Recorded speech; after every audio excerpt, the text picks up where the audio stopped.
On dirait Austin Powers là avec ma petite frange. Quel enfer. Pourquoi je me suis rasé la tête en fait? J'avais mes raisons à l'époque.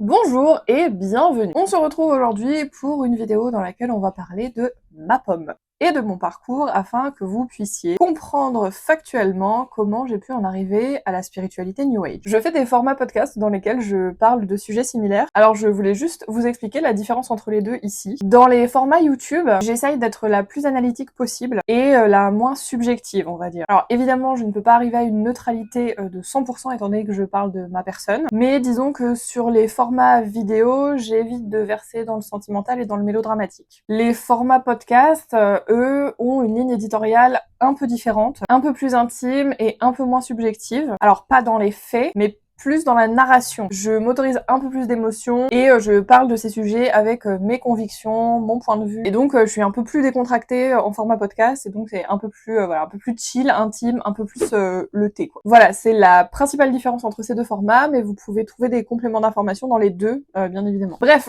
trêve de blabla, on y va.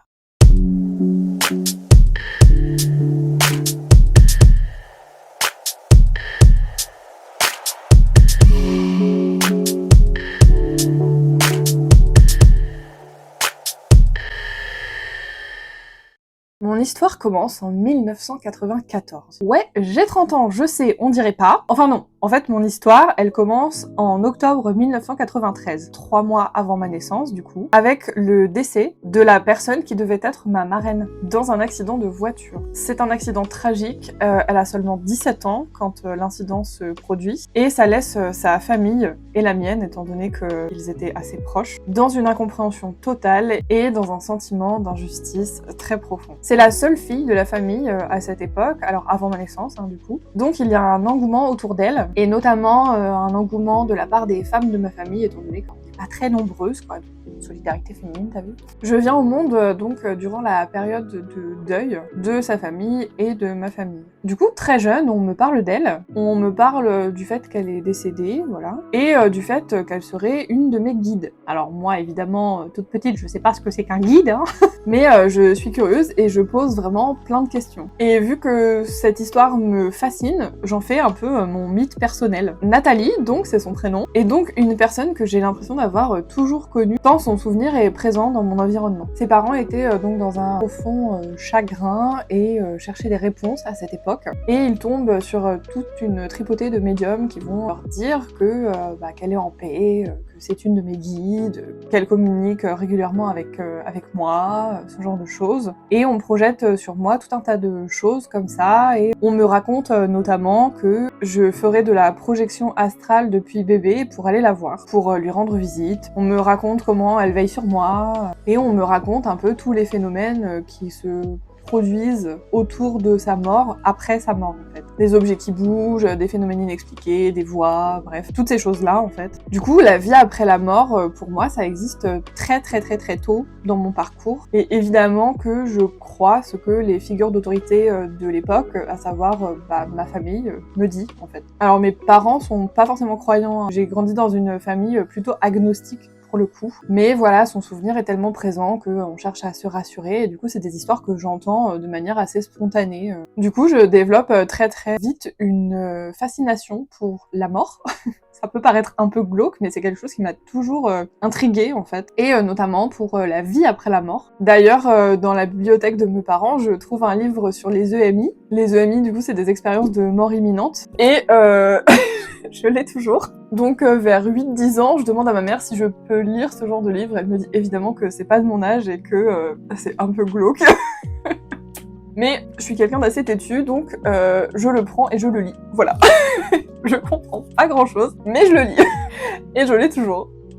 J'ai grandi dans les années 90-2000. Il faut savoir qu'à cette époque, le paranormal est absolument partout. C'est un vrai business, ça fascine, ça questionne, c'est un sujet qui fait débat, mais ça intéresse absolument tout le monde. Les médias relaient ça à grande échelle, avec des émissions discutables mais qui fascinent le grand public, comme les 30 histoires les plus mystérieuses, les chasseurs de fantômes, Ghost Adventures, j'ai grandi avec ça, hein, les enquêtes paranormales, et on parle aussi beaucoup à cette époque d'ovnis en fait, c'est voilà, quelque chose qui se démocratise. C'est aussi l'époque des séries comme Buffy contre les vampires, Ghost Whisperer, Charmed, X-Files, Supernatural, les contes de la crypte, etc., etc. Bref, on a la trilogie du samedi, on a plein d'émissions comme ça qui propagent des idées autour du paranormal, de la spiritualité, des monstres, etc. De l'ésotérisme au global. Bref, côté TV, on est vraiment servi dans les années 90-2000. Et il ne faut pas oublier non plus que moi, je suis de la génération qui a connu l'arrivée d'Internet dans les foyers. J'ai connu les débuts de YouTube. Et sur YouTube, il y avait beaucoup de vidéos, bien évidemment truquées, mais qui pouvaient relater des faits plus ou moins étranges, plus ou moins paranormaux. Mais à l'époque, on ne sait pas que c'est des fausses vidéos, que c'est des fakes et tout, on n'a pas les outils pour debunk encore. Du coup, tout le monde y croit. Enfin, en tout cas, beaucoup de personnes y croient. Je ne vais pas faire de généralité abusive non plus. Personnellement, du coup, je vous l'ai dit juste avant, je grandis dans une famille agnostique. Mes parents sont pas croyants. Après, ils ont vécu des trucs qu'ils savent pas expliquer. Donc du coup, le premier réflexe, c'est souvent de penser à un truc paranormal parce que ça reste de l'imaginaire collectif, en fait. Après, est-ce que c'est vrai? Est-ce que c'est pas vrai? Est-ce que c'est du paranormal, pas du paranormal? Bon, pour l'instant, on peut pas trop le dire, quoi. C'est une époque à laquelle il y a aussi beaucoup tout ce qui est légendes urbaines. On a toujours une amie d'un ami qui a fait une session Ouija et qui est restée bloquée parce qu'il ou elle était possédé. Et ça, c'est des choses qui circulent assez facilement, en fait, à cette époque. Qui n'a pas essayé d'appeler Bloody Mary? Alors, pas le cocktail, hein. Pas le cocktail. L'entité devant son miroir à minuit quand il ou elle était gamin, quoi. Qui n'a pas renvoyé une chaîne de mails qui faisait peur et dans laquelle on te disait que si tu la renvoyais pas, il y avait n'importe quelle entité démoniaque qui allait sortir de ton miroir à minuit, qui allait venir te grignoter les orteils dans ton lit. Bref, les personnes de ma génération, on a grandi dans cette transition entre un christianisme un peu traditionnel et l'arrivée du paranormal et une nouvelle vague d'engouement autour de la spiritualité New Age, de l'ésotérisme, etc. Moi, petite, je suis persuadée de voir des fantômes, je suis persuadée de ressentir des choses, de ressentir des entités et tout. Je suis quelqu'un qui est ultra sensible, mais je n'ai pas mis les mots dessus et les seules ressources que j'ai pour comprendre comment je fonctionne et pourquoi je suis bizarre, c'est l'ésotérisme et le paranormal. Alors aujourd'hui, évidemment que je remets pas mal de choses en cause et en question, mais à l'époque, mon expérience prévaut et ce que je vis me semble irréfutable tellement c'est impressionnant en fait. Et il faut dire que les outils de défense intellectuelle pour contrer certaines expériences que j'ai pu vivre, je les ai pas encore non plus, quoi. En plus de ça, je suis quelqu'un de très naïf, donc parfois faire la part des choses entre le vrai et le faux, bon, c'est un peu compliqué pour moi, quoi. Mais j'apprends. Je suis des cours de zététique de Grenoble, là, donc je suis motivée. Au vu des points évoqués juste avant, vous comprenez du coup que mes relations sociales étaient aussi construites autour de ces sujets.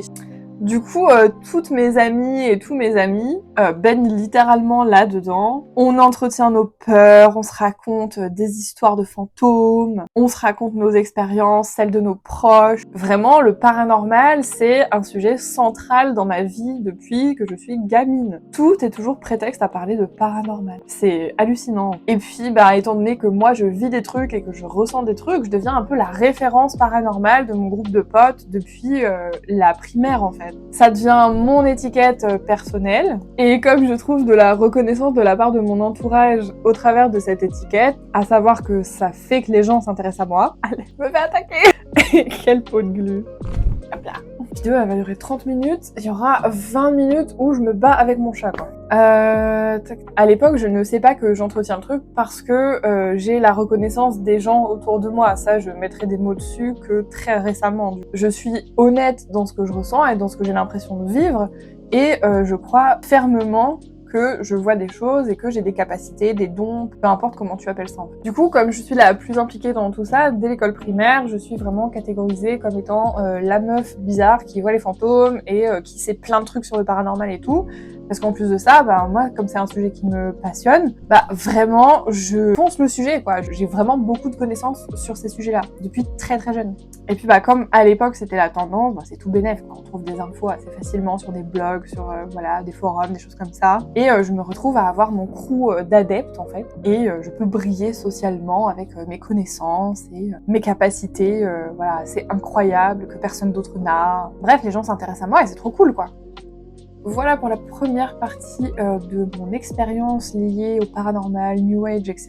C'est la première vidéo d'une série de 3 du coup. Dans la deuxième vidéo, on abordera la partie adolescence qui a été vraiment très fournie en termes d'épisodes paranormaux. Et dans la dernière partie, je vous parlerai de mes débuts en tant qu'accompagnatrice bien-être, mes débuts en tant que cartomancienne, en tant que médium, etc.